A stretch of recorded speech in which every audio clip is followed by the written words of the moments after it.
Hi friends, welcome to my channel. ఈరోజు నేను gulab jam recipe చేస్తున్నానండి. మా ఇంట్లో అందరూ చాలా ఇష్టంగా తినే స్వీట్ ఏమైనా ఉందా అంటే అది గులాబ్ జామ్ ఒక్కటే. నేను ఇంతకుముందు కూడా చాలాసార్లు చేశాను. అయితే ఈరోజు ఒకసారి మా ఇంట్లో వాళ్ళకి చేసి పెడదాం అనేసి ప్రిపేర్ చేస్తున్నాను. మా బావ అయితే పడుకున్నాడు ఫుల్గా, నైట్ డ్యూటీ చేసుకొని వచ్చి. సో ఈలోపు తనకి సర్ప్రైజ్ చేద్దామని ఈ స్వీట్ ప్రిపేర్ చేస్తున్నాను. మొన్న డీమార్ట్కి వెళ్ళినప్పుడు ఈ గులాబ్ జామ్ ప్యాకెట్ అయితే తీసుకున్నానండి. సో ఇట్లా ఇప్పుడు గిన్నెలో వేసుకొని ఇదంతా మనం రౌండ్ బాల్స్గా చేసుకోవాలి. ఇట్లా కొలతలతో తీసుకుంటేనే మనకి గులాబ్ జామ్ అనేది చాలా పర్ఫెక్ట్గా వస్తుందండి. స్వీటు అన్నీ కూడా ఈక్వల్గా సరిపోతాయి. సో నాకైతే ఈ పిండి మొత్తం ఒక 2 కప్పులు వచ్చింది. దీని ఇలా ఉండలు లేకుండా సాఫ్ట్గా కలుపుకోవాలి.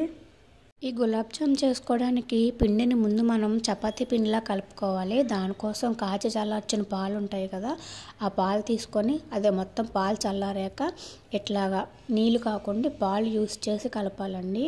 అది కూడా గట్టి ముద్దలాగా మనం చపాతీ పిండి కలిపినట్టు కలపకూడదు. వేళ్ళతో చాలా సున్నితంగా చాలా స్మూత్గా కలపాలి. మధ్య మధ్యలో ఇలా కొన్ని పాలు అలా వేసుకుంటూ స్మూత్గా కలపాలండి. ఇప్పుడు ఈ పిండిని రౌండ్గా చేసుకునే ముందు మనం పాలు కలుపుకున్నాం కదా, అప్పుడే 1 స్పూన్ ఆయిల్ కానీ 1 స్పూన్ నెయ్యి కానీ వేసుకోవాలి. నెయ్యి వేసుకుంటే ఫ్లేవర్ బాగుంటుంది. ఇలా నెయ్యి కూడా వేసుకున్నాక పిండి మొత్తాన్ని ఒకసారి బాగా పిండికి మొత్తం నెయ్యి కలిసేలా కలుపుకొని ఒక చపాతీ ముద్దలాగా కలుపుకోవాలండి. ఎట్లా అంటే చూసారా, పిండి మొత్తం చేతికి అసలు అంటుకోవట్లేదు. ఇలా చేతికి అంటుకోకుండా ఉంటే మనకి పిండి అనేది పర్ఫెక్ట్గా ఉన్నట్లు లెక్కండి. ఇప్పుడు ఒక 5 మినిట్స్ దానికి బయట గాలి తగలకుండా చిన్న బౌల్ పెట్టి కవర్ చేసుకున్నాను. ఇప్పుడు వేరొక బౌల్ తీసుకొని దాంట్లో మనం షుగర్ సిరప్ అనేది రెడీ చేసుకోవాలి. దానికోసం నేను ఇట్లా పంచదారని ఇట్లా మెజర్మెంట్స్తో తీసుకుంటున్నాను.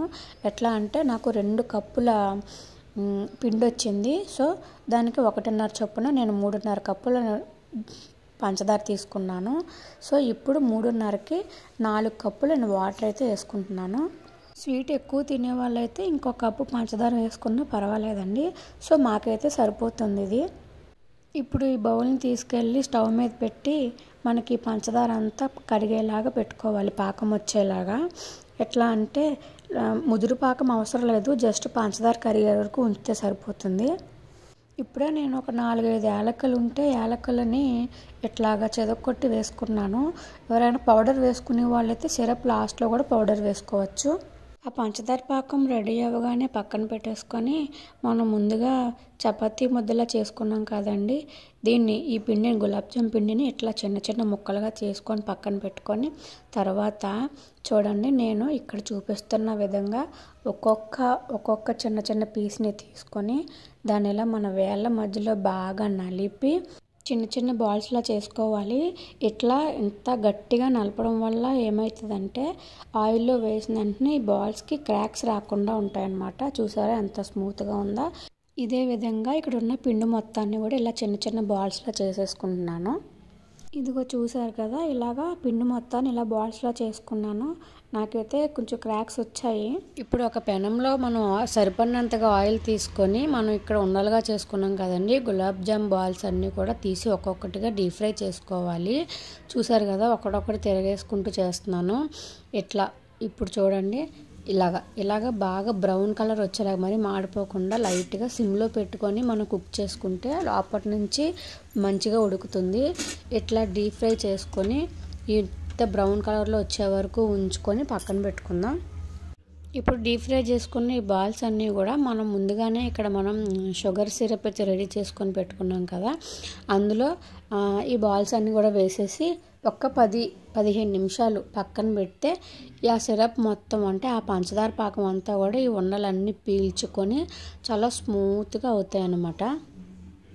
చూసారు కదండి, మనం గులాబ్ జామ్ అయితే రెడీ చేసేసుకున్నాను. కాసేపు ఒక అరగంట పాటు అయినా సరే పక్కన పెట్టేస్తే మొత్తం ఆ పాకం అంతా పీల్చేసుకొని చాలా స్మూత్గా అండ్ టేస్ట్గా ఉంటాయి. ఆల్రెడీ టేస్ట్గానే ఉంటాయి. సో ఆ పాకం పీల్చితే మొత్తం స్మూత్గా అవుతాయి అన్నమాట. ఇదిగో చూడండి, నేను ఒక 1/2 అవర్ తర్వాత ఇట్లా మూత తీసి చూసారా ఎట్లా స్మూత్గా అయినాయో. నచ్చితే మీరు కూడా ఒకసారి ట్రై చేయండి. ఫైనల్గా ఇప్పుడు నేను చేసిన గులాబ్ జామ్ తినడానికి టైం అయితే అయ్యింది. బట్ మీకు పెట్టకుండా తినేస్తున్నామండి, సారీ. ఒకసారి మీరు కూడా ట్రై చేయండి, మళ్ళీ మళ్ళీ కావాలని చేసుకుంటారు. Please subscribe my channel.